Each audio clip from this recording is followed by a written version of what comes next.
Good morning, everybody. I'm going to show you today a 2017 Nissan NV200. This is a cargo van. I want to show you guys how practical and affordable these type of vans are for you if you have, let's say, a small business like this one here, Karma Juice Bar and Eatery here in St. Pete and Clearwater.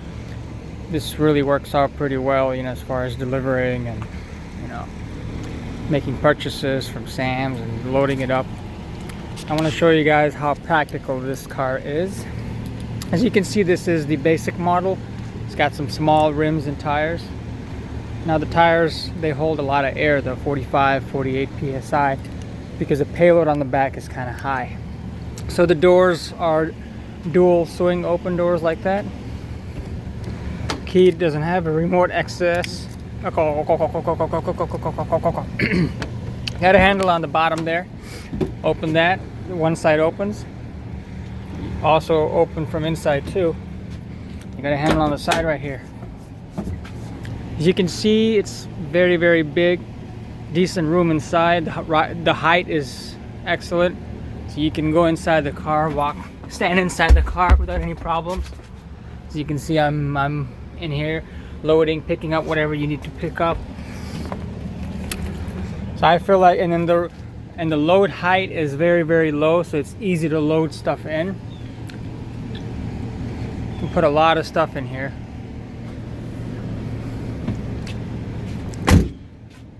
Yeah, I'm going to show you guys. Also on the side, you got the rear sliding doors as well. Both sides with the locking one too. That's nice. Just open like that, just like a traditional minivan, but makes it a lot easier to load in and out real quick. Grab whatever I need to grab and go.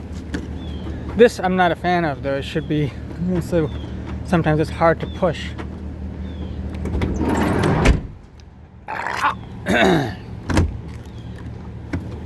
So this one's kind of basic, but I'm surprised to see that it has power door locks and power windows up and down, automatic all the way around. Then you got a tack on there too, so that's a pretty good thing. Seats are basic fabric, the cheap fabric, that does the job. Everything in this car is going to be utilitarian, like that Jeep that I mentioned. So we're going to start this one up. It's got a regular key. It starts right up. Doesn't have any cruise controls, doesn't have any steering controls on the car. And then you get just got a basic manual climate control right there. You got your CD player.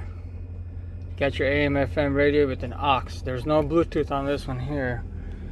This is not supposed to be, luxurious. And this is nothing right here. You get some 112-volt outlet right here. You got a couple of cup holders. Excuse for the mess right now. Got a lot of stuff going on. There's a little console here that puts a lot of stuff in here. Parking brake right there. Glove box is nice and it's actually kind of spoke too soon. I know it's a little bit of a small one, but can do the job though. No worries there. Hard plastics everywhere. That's what you expect. Cheap, very cheap feeling. Cheap. Got some storage right here. Got this one here. Oh, got the put a card right here or something. Nothing here. No mirror there either. Cheap. It's very cheap feeling. Cheap, cheap, cheap, cheap. That cheap. And you got your airbag for here, everything. This one has about 60,000 miles, but one of the horrible things I found out about this setup is the tire pressure is low. So because the tire pressure is low, I cannot, move this around to figure out the miles or anything. It doesn't work unless I put air in the tire. So that kind of sucks, though. It makes you feel limited. This will show you your trip, your odometer, and a lot of different things. But because it's kind of cold this morning, tire pressure came on, the light came on, and it's just going to show that message the whole time. Tire pressure, tire pressure, tire pressure. but it won't tell me the miles or anything on it either, so that's not cool at all. So basically with this one here, you know, they do have a very high payload capacity. As you can see right here, it'll tell you all the capacity. So it's like 1500 is the payload capacity in the back right there. Tire pressure is a little bit higher, 44 or 48 psi. The rear ones are going to have higher psi because of the weight. It's able to handle all that weight. The engine, I mean, as you can see right here, cheap, very cheap. Things are popping off here and there. This company owned this one since it had 5,000 miles, more than a couple of years right now, but about 60,000 miles, 55,000 miles in 2 years. They said that the car has been fairly reliable. It had a couple of issues with the AC hoses or something sprung a leak. Right now I've been noticing that the car rides very good. Sometimes if you push it hard, you'll smell burning coolant type of smell, so that might be a future expense waiting to happen. Now, I'm not a fan of Nissans though, as far as reliability is concerned. You know, I'm gonna be with Scotty Kilmer on that one. So this engine is a basic 2-liter 4-cylinder engine with 132, 135 horsepower. Made it to a CVT. So this is the same variant from the Nissan Versa, and they have a 1.7 or something, some small engine. It's just based off of that one, kind of bored a little bit, made it into a 2-liter instead. This engine has a little bit more torque, so it does, you know, at the get up though it's okay, but then after that it can't get out of its own way. It's very, very, very, very difficult on the highway to pick up speed. It's kind of a tall height on the car, makes it easier for loading, as I said before. Now when you sit in it as a person though, very, very decent amount of headroom. You get very decent headroom, nice leg room. Seat, they travel back and forth quite easily.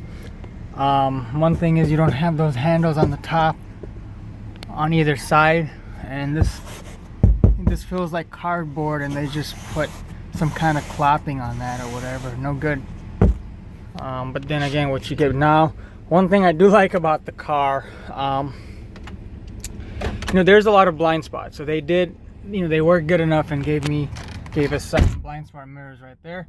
These mirrors are not power, so you have to manually adjust them by your hands in a very, you know, stupid ghetto-like method. So when I put it in reverse, there's a backup camera that comes on the screen, which I think it's pretty cool because it's very hard.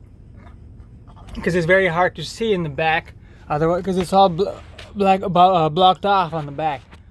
So for some reason, I don't know why they would include a mirror, because I keep looking at it and it's a very black type of like it's kind of blacked off on that, and I can't see anything on that. So the engine is very loud, and you know very rushes, but you expect that for a 4-cylinder. So as far as practicality and everything is concerned, like if you have a small business or if you're doing some, you know, mechanical work or yard work or something, this could do the job. Just expect the power to be kind of slow, and because it's kind of slow and you tend to push it hard, kind of suffers on the gas mileage. But it's actually, if you drive normally, gas mileage will be very good, 22, 23 miles to the gallon. This concludes the video, and I'll see you later, guys.